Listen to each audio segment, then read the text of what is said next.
Welcome to Mindless Entertainment. My name is Jesse Milestone, and today we are going to talk about Jurassic World 2: Fallen Kingdom. Kind of realized that the way I said today sounded a little Jeremy-esque, which is kind of weird. Not going to do that again. Alright, anyway, we're going to do this the way I tried out before, which is half spoiler free. So the beginning's going to be spoiler free. No spoilers in the beginning, just my impressions, my feelings about it, and where it's going, etc., without less spoilers. And then at some point, I will give you a very clear, direct warning that spoilers are coming, at which point you can opt to not watch any longer if you would like to avoid those spoilers. You will know when it happens, I promise. Alright, so I enjoyed it. I enjoyed the movie on a base level, and from a filmic perspective, there's nothing wrong with it. It's not like The Last Jedi where it's just horribly written and doesn't make any sense, right? The plot makes sense, it flows. There are things, I mean, it's Jurassic Park, so there is always a suspension of disbelief, and we're always dealing with sort of technology that doesn't exist yet. I'd say that there were some other moments of more intense disbelief in this one. At least in the beginning, there was I had a little suspension of disbelief in the beginning there, but I'm willing to do that for this kind of movie. Other than that, the narrative flowed nicely, it made sense, it worked, it felt Jurassic Park-y, which to me is really important. So as a film, yeah, the dialogue was well written. I like the characters. I thought the characters were well written. Now, of course, I want to touch on this because everyone's very curious. Is this an SJW agenda kind of movie? No. I say no. There are some people who are going to say yes. Why? Because there are some characters in it. There's the two new characters they introduced. They seem like the type of people, and maybe it was a little bit of pandering using those two specific characters. But I don't find anything really particularly awful or offensive about. They're still good characters. They're well-written characters. They have depth. Will we ever see them again? Who knows? But they do have depth to them, even though they kind of fall on that spectrum of the kind of diversity that SJW is like. For me, the way I saw it, it wasn't. Maybe the purpose of having them in there was oh, let's make these people happy. Maybe it was. I hope not. I sort of saw it as let's have a diverse group of people, and I don't mean diverse as in somebody's gay and someone has a different skin color. No, I mean diverse as in they each fill a different niche. Which is why I appreciate it and why I wouldn't consider it SJW, because it wasn't just look, we put a person of color in the movie. It was oh, look, we have a bunch of different people. We've added a couple members of this cast that fill these roles and are needed, to help drive the story. They each have they serve a purpose in the narrative, and their personalities make sense for that purpose. So I was okay with it. The people who have become super reactionary and every time they see non-traditional men and non-traditional women and freak out that it's SJW bullshit are gonna think it's SJW bullshit, and I can't do anything about that. I mean, there are people out there who think that yay men, yay women, but you have to be a traditional,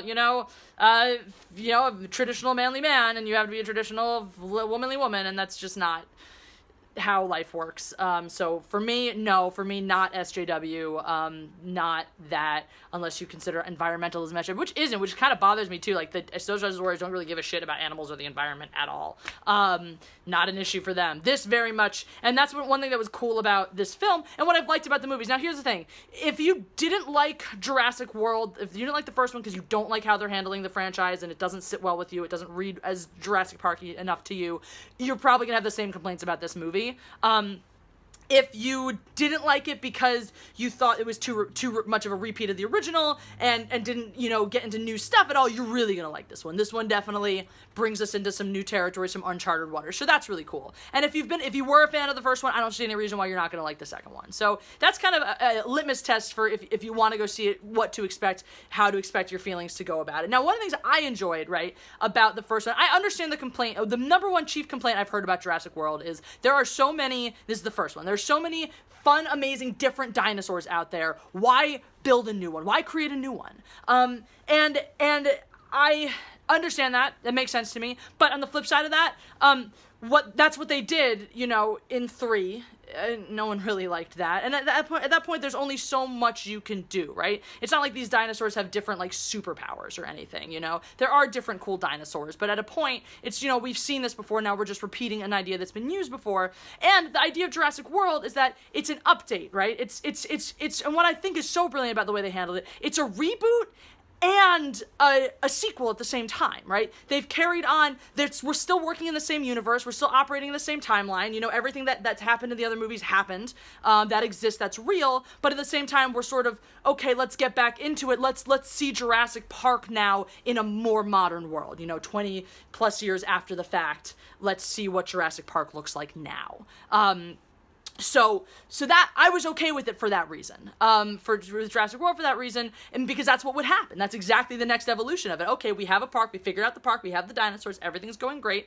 The next mistake that you're going to make, and it goes right back to what Ian Malcolm says in the first one, which is you were so caught up with wondering if they could do it, they never stopped to ask if they should. And that's sort of this entire idea here, oh, let's build a new one, let's make it scarier, let's make it crazier, let's do it because we can. Never stop to ask if they should. So I like that natural progression, that natural evolution. So in the same ways that that the first Jurassic World movie very much parrots the flow of the first Jurassic Park movie, I would say that this actually, and I was sort of wondering if it was going to happen based on the trailers where you can see, okay, we got at least a dinosaur that is someplace that looks to be not the island, right? So I was wondering, okay, we're going to have this Lost Worldy kind of thing, and how do you follow a track like the Lost World but still have it make sense in the new timeline? They did that really well, actually. I thought they did a really nice job, again, of we're moving the story forwards. It's different. It's something we haven't seen before, but at the same time, it's also following that sort of reboot model where we're revisiting some of those themes and we're just taking them and expanding them onto a bigger stage, right? So some of that idea that I mean, The Lost World was very much an animal rights kind of movie. I mean, that whole thing was, and that was like, what's his face? Vince Vaughn's character was like was kind of the crazy PETA guy in a way. He was the, you know, commando, let's free all the animals guy. Which is cool. I'm down with that. I love animals. I'm very into animal rights. I'm very into protecting animals. I like them better than people, so I'm totally down with that. So those overtones and those messages were very much alive in it. You have a kid. Of course you have a kid. And what was really cool about this one, too, which you didn't have in any of the other previous Jurassic Park movies, is even though you had a character that came back in the other ones, you know, you had Ian Malcolm and then you had Alan Grant in the third one, there was no real character development with these people, right? You had them a whole new cast of people that they were surrounded by, and they kind of, the perspective we saw from Ian Malcolm in the first Jurassic Park, and his opinions and his feelings about everything kind of just solidified in The Lost World. And then when you got to 3, same thing with Alan Grant. We don't really need to talk much about that movie because who needs to talk about that movie? So what was kind of cool with this one is you actually have 2 characters. You have Chris Pratt's character and Bryce Dallas Howard's character, Claire and Owen, in the movie again, and develop how their relationship has developed and how they've grown as characters, which is interesting because you see a lot of that. So that's sort of a fun thing because you see them change and develop over the course of the first one, and now you get to watch that go to take the next step. So it's really kind of fun to watch characters develop and get a little richer over the course of a movie. So those are my spoiler-free thoughts. So if you like what you hear there, definitely go check it out. And spoiler time, okay? Spoilers. There are spoilers happening now. If you don't like spoilers and you haven't seen the movie yet, probably stop watching this video until after you've seen the movie. If you don't give a shit about spoilers or you've already seen it, then by all means, keep watching. So spoiler time. Spoilers. Okay. Spoilers. The opening bit, like the first, you know, I guess Act 1 kind of where they're getting everybody off the island, all the dinosaurs off the island, that upset me a lot. I found that very hard to watch in some ways. It kind of reminded me of that scene in Fantasia. I think it was the Rites of Spring song in Fantasia, where the dinosaurs are all dying out from like volcano earthquakey horrifyingness as well. That always disturbed me as a child, and I think that this was reminiscent of it, and it was really kind of upsetting on that front. That was also my complaint about lack of suspension of disbelief. You know, there was that one, I really liked that physical comedy scene with Chris Pratt. It was kind of fun watching him lean into a little bit of his comedic elements in the film, when he's waking up from the trank and he can't quite move yet, so he's rolling away from lava, which is like, it was really funny. It was a really funny scene, but come on, his clothes would have all spontaneously combusted being that close to that much heat at that point, and there's no way he's getting away from that, because lava moves fast. So there was a little suspension of disbelief in that whole escaping from the island thing, because there's just no way that a group of people are running away from lava and succeeding at that task. That said, watching all the dinosaurs dying was really upsetting, and then you get to that little scene when the boat's traveling away, and there's that one Brachiosaurus, I'm gonna cry talking about it now, rearing up, and you just see his shadow disappearing into the smoke. I fucking cried. I'm doing it right now. That was emotional for me. I don't know why. Maybe, you know, Like, obviously the music didn't help, but that's just the thing for me. I know they're not real. The dinosaurs aren't real. They're CGI. They're pretend. But there's something about animals suffering and dying, even when they're pretend ones, you know? Even when I know it's a movie, it just gets me. I'm a real softie in that way. That got me. I bawled. I mean, you can tell how much it got me because I'm talking about it, and I just teared up. Like a sad person. So yeah, that's the one thing when thinking about would I see this movie again, I'm like, I don't want to do that again. I don't want to, you know, I probably would see it again though, because I liked it. And I think there's more nuance to it that I didn't quite catch the first time around. So, oh goodness, no, my eyes are all messed up because they're full of tears. So yeah, I think that, I mean, so we're going along further now with the creating new dinosaurs thing, and let's face it, honestly, the Indoraptor, which is the new creature they create, this is a combination, and I loved how they got into the backstory of the raptors a little more too, and how, Blue was really special. It wasn't just Blue was the, you know, the leader of the pack, but the reason that she was the beta to Owen's character was because she was special. She had certain qualities, elements, empathy, you know, and that sort of makes sense as to why, after being dominated by the Indominus Rex as the new alpha, why she turns and protects him again in the end. It was really charming to show that, and it was sort of like brings up the ideas of domestication of animals and how quickly that can happen sometimes, you know, how man became best friends with dogs and things like that. So I thought that was really cool. So now we have the Indoraptor, which is part, you know, Blue's, specifically Blue's DNA, and then Indominus Rex, which, as we all know, was a crazy killing machine. So this is supposed to be even smarter, even more capable, even more weaponizable, you know, than either one of those would be on their own. Which actually, like, the thing they created was fucking terrifying. It was really interesting. It was really interesting watching its intelligence. That first scene where he kills somebody, which is, of course, the guy we're all waiting to get dead anyway. Mr., you know, I'm a bad guy Hunter, who also, by the way, played Buffalo Bill in Silence of the Lambs. So, what? But yeah, so you already know he's evil. But that little, and the way it smiled before it just destroyed him. So that was really fun. There were some things about that, and I guess you can write it off as this was the prototype.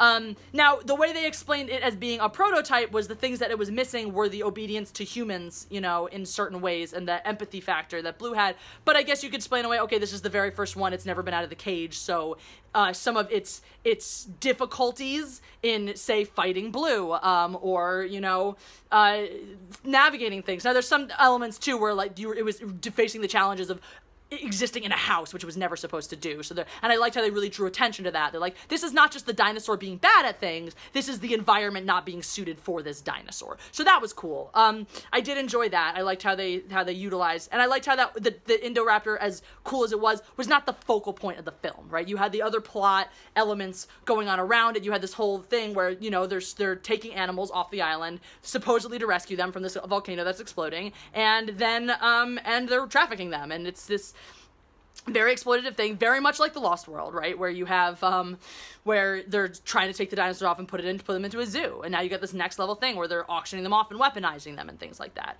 So, yeah, so that was cool. I enjoyed that a lot. I thought, yeah, I enjoyed how they, again, mirrored very much with Lost World, while moving the story forward still. I liked the girl. I thought she was cute. I thought she was interesting. And it makes sense. Okay, we've had, you know, last one was 2 boys. Now we get a girl.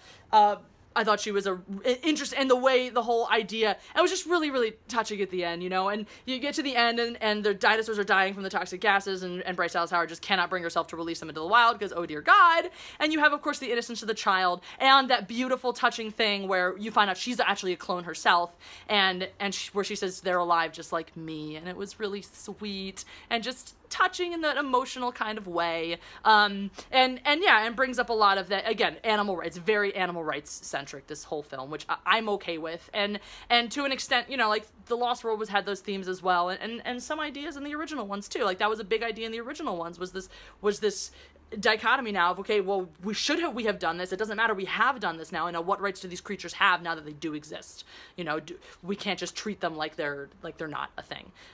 Anyway, so I want to touch on, I don't remember his character's name anymore, but the Franklin, right? Because I know a lot of people are going to be upset because they'll be like, he's a beta bitch. And, But that's the whole thing, right? He's not useless, first of all. And it's not that he does whatever women tell him. He does whatever anyone tells him to do, okay? So let's, there, done. And he comes into his strength as well, which is really cool, fun to watch as well. And the thing is he's a nerd, right? He's not like just a beta male for the sake of having a beta male in the movie. He's a nerd. He's not supposed to be good at, like, being outdoorsy, and that provides a lot of really fun comic relief. And the thing is, right, there's nothing inherently wrong with a beta male. They exist. They naturally exist in the world. If everyone was alpha, men would have killed each other off a long time ago. All right, so there's nothing inherently wrong with the beta male. And the way they utilize him, I think, is appropriate. He has his skill sets, he has his things that he's good at, and he comes into his power, right? Whether we watch him going off to unload the ships, and they're like, oh, he's doomed, right? Because he's never going to be able to pass, and then the next time we see him, he's undercover as a scientist, and then he stabs somebody in the neck, to, free, I think it was he stabbed B.D. Wong's character in the neck to help out the chick who's now... thing. So that's the person, she's the one I know everyone's gonna get upset and be like, she's obviously an angry feminist. Like, no, she's just a tough woman, right? So that's the whole thing with the beta character too. If you just hate all beta men and you can't accept that some men are beta, like, there are a lot of nerds in this world and they're just inherently beta men. I mean, seriously. Honestly, like, incels, it's a bunch of beta boys who wish they weren't. So, but whatever. So anyway, so this, if you don't think that beta men should exist, totally disagree with all beta men, well then, that's like saying you shouldn't have any women who are not super feminine and who are a little bit, tougher than the average chick, that those people are wrong too because they don't fit the mold of what you think an accepted or stereotypical man or woman should be. So just that there. I like the way they use it. I like the way they balance them. I loved her as a tough chick. I loved that. I actually loved the nasty woman line. Which it was great little, call back to last year's election cycle where she's just totally hard ass, stands her ground, and the big commando guy is like, she's a nasty woman. And I thought that was awesome because I embraced that when that was said to Hillary Clinton, and I don't care what you guys think about Hillary Clinton. It's a fucked up thing to say to somebody in the middle of a debate, and we know that's what Donald Trump does. He gives people these little nicknames, right? And often they stick. And if you're a person who ever embraced the term deplorable, if you felt that was, when that thing happened, if you're like, yeah, I'm deplorable, well, it's the same goddamn thing in reverse. So if you don't like that, if you're like, God, that's terrible, and you embrace the term deplorable, then you are a hypocrite. But I'm assuming that's none of you guys, because you guys are all awesome and wonderful, and are like, yeah, I get that, I can see that. I may not agree with it, I may not like it, but I can understand it. We're all reasonable, level-headed people there. So I did like that little shout out. That was fun. Yeah. So I mean, yeah, like, I like little pop culture. There was something else in the movie, too. There was another reference to a different film that I thought was really nice and cleverly laid in. And there were a bunch of shout-outs to the old ones. They felt a little bit, some of them felt like a little bit forced, almost like a little, haha, look what we're doing it, the little repeating the objects in the mirror closer than they appear motif. So I guess some of these things at this point have become like Jurassic Park motifs, so they're kind of okay when they pop up again, I guess.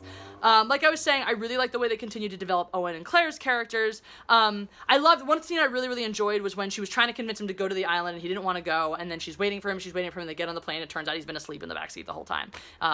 Which was kind of fun, because it was sort of, you have these moments, these cliche moments that you can't avoid because they're part of the storytelling, but how do you tell a moment that's been done a million times before in some way that's new? And that was sort of clever how they reverse it. You're expecting him to like ride up at the last second, and instead, oh, he's been there the whole time, so that was sort of cute. I loved watching Claire, specifically the last movie, how totally ill-equipped she is for all of this, wearing her like super white dress and her heels, for the whole thing. And this one, she's in these like really practical boots and practical outfitting, and she still has a little bit of that sort of, she's that hopeful, naive character in a way of like, I just want everything to work out, but she gets her badassery when she comes into the end with the gun. That was great. And just, oh my god, the scene too when they're on the boat, and Owen does he dive and rolls through the T-Rex's open jaws because that's the only way to get past it. I'm like, that was the single most badass thing that's any human has ever done, even though it was only in a movie. It was just a great little moment.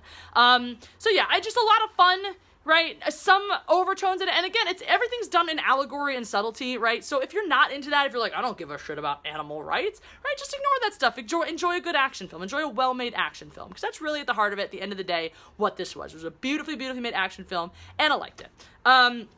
Yeah, so now onto one more important thing. That's gonna wrap things up for me. I'm sure I forgot stuff, but who cares? New shirt! There's a new shirt happening this second, just released right now. So here it is, and you want it. The end. yeah, that's pretty much it. I love you guys. If you haven't checked out my Patreon, it's a super fun community. I'm spending more time on there now. I love everybody on there. It's a wonderful way to get more in touch with me and stuff like that. And as always, check me out on Geeks and Gamers. I'm scheduled to be on the High Council again this week, so I'm everywhere. Hooray! I'm gonna try to have videos for you all weekend long too. All right, have a great weekend. Bye, guys.